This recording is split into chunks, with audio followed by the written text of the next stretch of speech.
दोस्तों इलान एकेडमी में आपका दोस्त रितेश धीर आपका स्वागत करता है।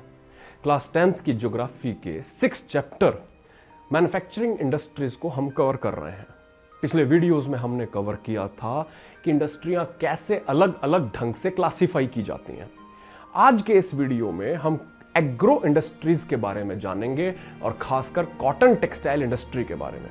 आपसे एक ही रिक्वेस्ट होती है कि अपने इस चैनल को सब्सक्राइब करें, घंटी वाला, वीडियो लाइक करें। हाँ, अगर आपको अच्छा लगा, कंटेंट समझ में आया तो अपने दोस्तों से शेयर भी करें।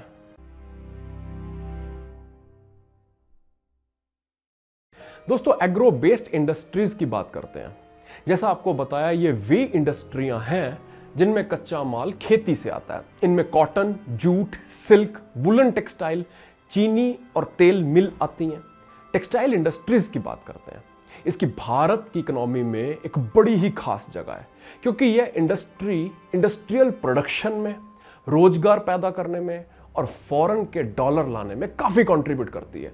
देश में एक यही इंडस्ट्री है जो खुद पर ही निर्भर है, यानी सेल्फ रिलायंट है, और वैल्यू चेन में भी कंप्लीट है।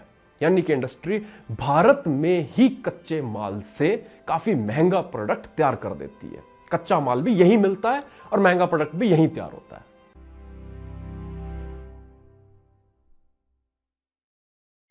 दोस्तों पुराने भारतवर्ष में सूती कपड़ा तैयार किया जाता रहा है। उस टाइम यह कपड़ा हाथ से कते सूत से और हाथ से चलने वाले हथकरघों पर बनता था। 18th सेंचुरी के बाद तो पावर से चलने वाली लूम्स यानी करघे आ गए। अंग्रेजी राज में हमारी पुरानी इंडस्ट्री को बड़ा झटका लगा, क्योंकि हमारे जुलाहे, हमारे बुनकर इंग्लैंड से बनने वाली मिल के कपड़े से कंपीट नहीं कर पाते थे। इस बारे में मैं बहुत डिटेल में अपने ग्लोबलाइजेशन वाली वीडियो सीरीज में कवर कर चुका हूं। शुरुआती सालों में भारत की कॉटन टेक्सटाइल इंडस्ट्री महाराष्ट्र और गुजरात की कॉटन उगाने वाली बेल्ट में ही कंसंट्रेटेड थी, और ये उन्हीं इलाकों में लोकलाइज्ड इसलिए थी क्योंकि यहां कच्चा माल यानी कॉटन आसानी से मिलता था। बड़े शहरों के रूप में बाजार थे, ट्रांसपोर्ट की अच्छी फैसिलिटीज के साथ साथ पोर्ट भी थे एक्सपोर्ट करने के लिए।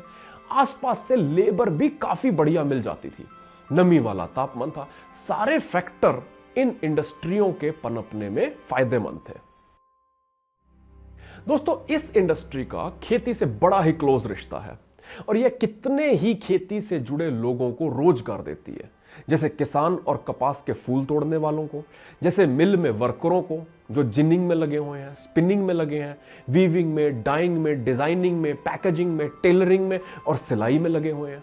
दोस्तों ये सारे काम एक कपड़ा मिल में एक ही छत के नीचे होते हैं। यह इंडस्ट्री कई और साथ जुड़ी इंडस्ट्रीज के माल के लिए डिमांड पैदा करती है। यानी जो माल इस इंडस्ट्री में चाहिए उनकी जरूरत दूसरी इंडस्ट्रियां पूरा करती है, और इस तरह यह उन इंडस्ट्रियों को सपोर्ट करती है। जैसे केमिकल और डाइज, क्योंकि टेक्सटाइल में कपड़ों के रंग चढ़ते हैं। जैसे पैकेजिंग माल और टेक्सटाइल की मशीनें। भारत में स्पिनिंग यानी कपास से सूत बनाने का काम, धागा बनाने का काम ज्यादातर महाराष्ट्र, गुजरात और तमिलनाडु में ही सेंट्रलाइज्ड है, और स्पिनिंग में तो हमारा धागा बहुत ही बढ़िया क्वालिटी का है। पर वो बात वीविंग में नहीं आ रही। हमारे देश में बने कपड़े में वो बात नहीं आ पा रही। पुरानी बात है दोस्तों। अभी मैं जिस कंपनी की कॉलोनी में रहता हूं, ट्राइडेंट ग्रुप की, उसका सालाना टर्नओवर बिलियंस ऑफ डॉलर है, और यह कंपनी ट्राइडेंट ग्रुप अपना 90% टेक्सटाइल प्रोडक्ट एक्सपोर्ट करती है। यह कंपनी टॉवल बनाती है, बेडशीट बनाती है और धागा बनाती है, पर उसका धागे का पूरा यूज खुद ही कर लेती है और उसे कम पड़ता है। दोस्तों स्पिनिंग की बात तो हुई, अब वीविंग की यानी धागे से फाइनली कपड़ा बुनने की भी बात करते हैं। आपकी बुक के हिसाब से यह देश में किसी एक जगह पर नहीं है, बल्कि कई जगह फैली हुई है, यानी डिसेंट्रलाइज्ड है।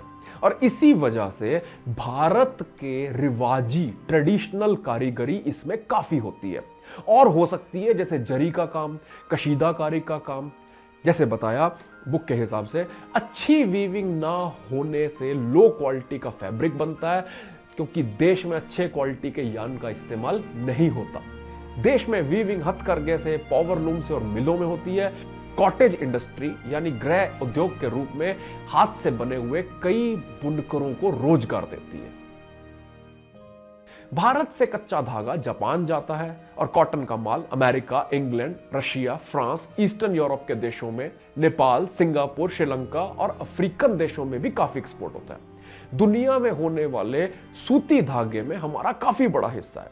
हमारी स्पिनिंग मिलें दुनिया में दूसरी मिलों को अच्छा कंपटीशन देती है और देश में होने वाले हर तरह के फाइबर का धागा बना सकती है।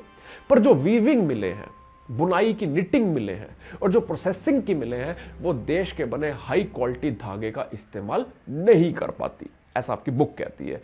इस सेगमेंट में कुछ बड़ी और मॉडर्न मिले हैं जो एक्सपोर्ट करती हैं, जैसे ट्राइडेंट ग्रुप, जिसके बारे में मैंने आपको अभी बताया। पर ज्यादातर प्रोडक्शन छोटी मोटी फैक्ट्रियों में होता है जो कि सिर्फ देश की लोकल मार्केट को ही पूर पाती हैं, कैटर कर पाती हैं।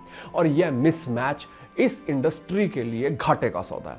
और इस वजह से कितने ही हमारी स्पिनिंग इंडस्ट्री वाले अपने धागे को तो एक्सपोर्ट करते हैं, पर गारमेंट बनाने वाले या टी शर्ट पैंट बनाने वाले बाहर से कपड़ा इंपोर्ट करते हैं।